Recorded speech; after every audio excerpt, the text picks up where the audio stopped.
Okay, Joseph Hoyt, Dallas Morning News, joining us now here on The Fan. And a good afternoon, sir. How the heck are you? I'm doing well, fellas. How you guys doing? We're doing pretty good. Can we start with Dak Prescott? How impressed are you? Is this the best Prescott has ever played? Yeah, I mean, to quote CeeDee Lamb, he's hooping right now. I think Dak is – I think the thing that probably I take the most away is just his command of the offense right now and kind of the combination of just aggressiveness but also calculated risk. Some of these balls that he's pushing downfield are, there's some tight windows, there's some contested catch stuff, but I think he's really trusting his guys. And I think, honestly, just how well he's kind of taken off despite having a season-ending injury last year. I think, that's one thing I kind of anticipated. Hey, preseason, going into year 10, a little bit of rust maybe, after kind of having a season-ending injury last year. And he's hit the ground running. The big reason why, he said, is because it's year 10. There's nothing he hasn't seen in his mind. He feels comfortable. He feels he's got a great command. He looks fantastic. He's playing at a top 6, top 7 quarterback level in the NFL right now. How weird was the locker room after the game? You get a tie, like the vibes. How crazy was that?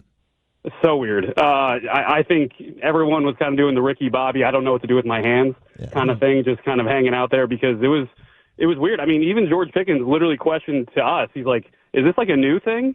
Ties? A lot of players just did not know how to feel. It was a mixture of there were some guys you could tell who were really down and some guys who were, pretty excited with how they played. And I think you can kind of figure out which side of the ball they played on. The offensive guys, I think, felt pretty good about putting up 40.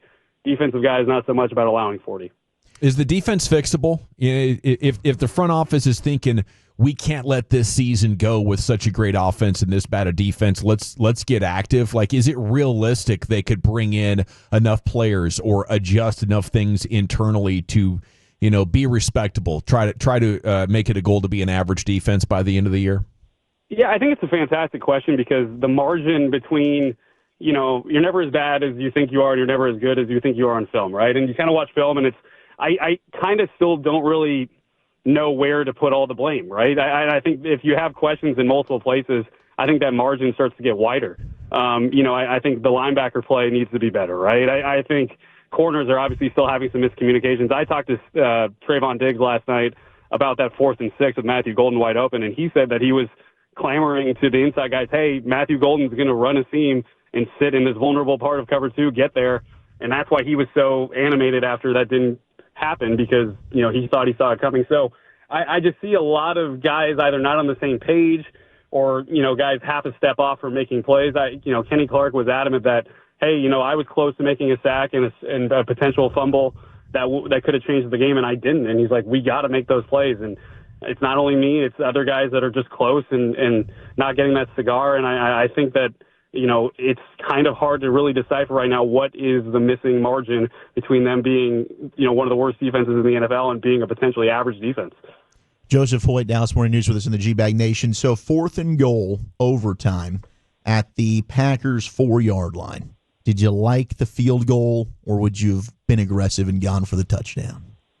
Yeah, I like the field goal, and I know that there's been some kind of discussion a little bit about that. Fair. I take the points, though, because and stopped anybody all night, Joseph. Come on, man. And stopped anybody all night.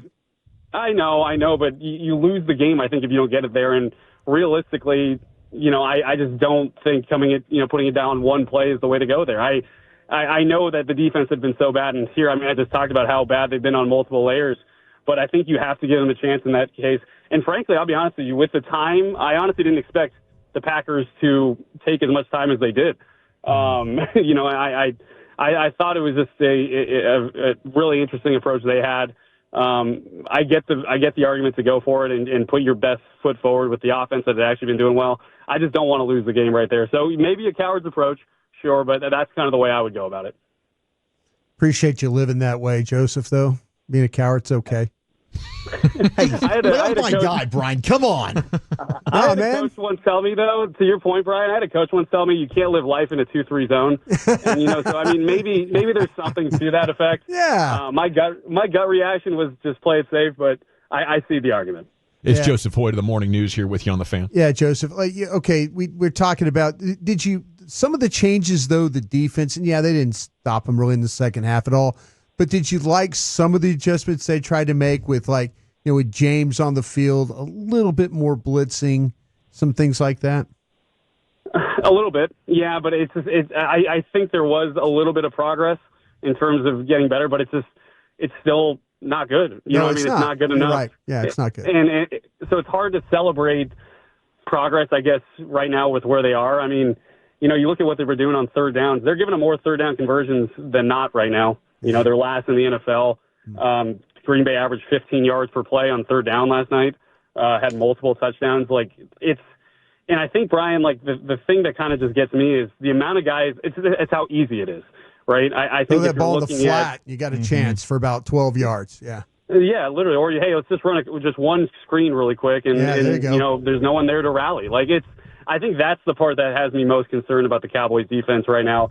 I'm we talked about earlier, that margin, I don't know how wide it is, but I think there's a lot of concern that it's pretty wide. Are you happy with Pickens? And I mean this in a way, did he kind of do some things for you? I'm not saying you'd resign him or anything like that, but do you feel like that he proved something to you that you maybe thought about him coming into the season?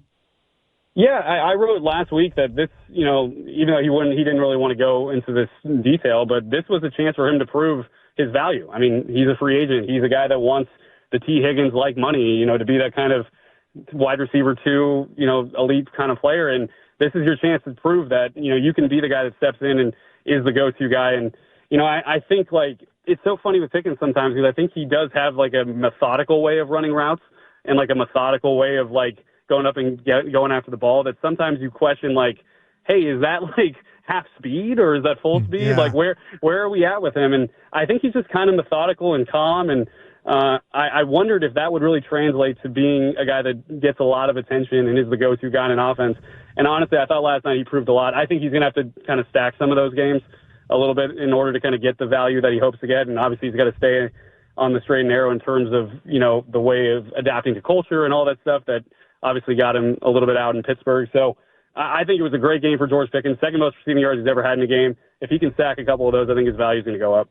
Joseph, one thing, when we were talking about the defense, and your spot on the third down defense has been terrible, but just to the changes that were made, I mean, I think the easy thing is, fire your coordinator, right? And maybe that ends up happening after the season. But my concern is that they're just not talented right now. They don't have enough good players on that side of the football. Where do you stand with that?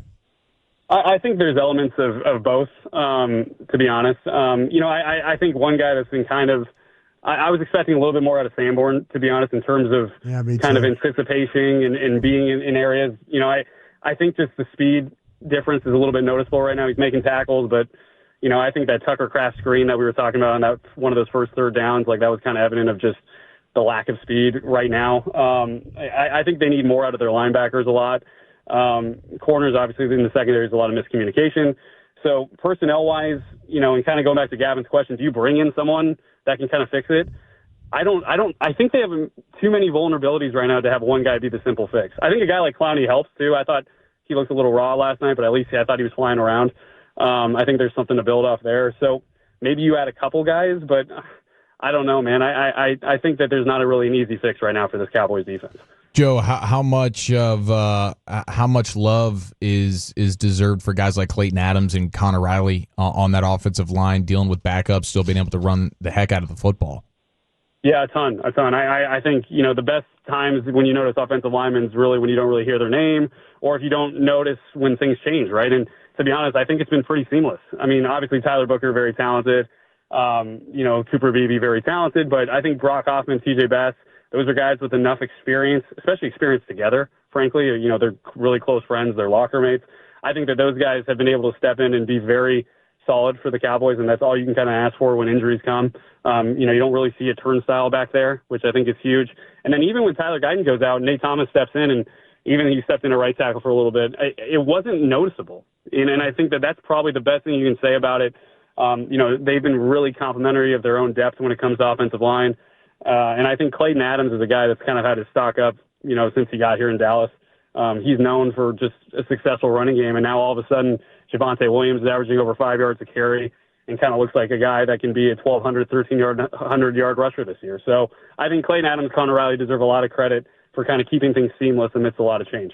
Yeah, I feel like this personnel would have just been like a turtle on their back with McCarthy or Kellen Moore. I'm used to, especially against good defenses, when the Cowboys start like that, it's over. They don't have any answers, and it doesn't look like they have any urgency or belief. Like, what could you say about the offensive adjustments they were able to make last night? Yeah, I think that they were fantastic. I think one thing that, I'm going to kind of ask Schottenheimer about today a little bit is just how in sync the timing was in order to kind of prevent Micah Parsons and Rashawn Gary from getting there in time, right? Because I think, everyone thinks about the 2.8 kind of second clock that Dak Prescott has to have. Well, receivers also have to be on that timing and kind of get to their spots and win to get in those spots, and I think they did a great job.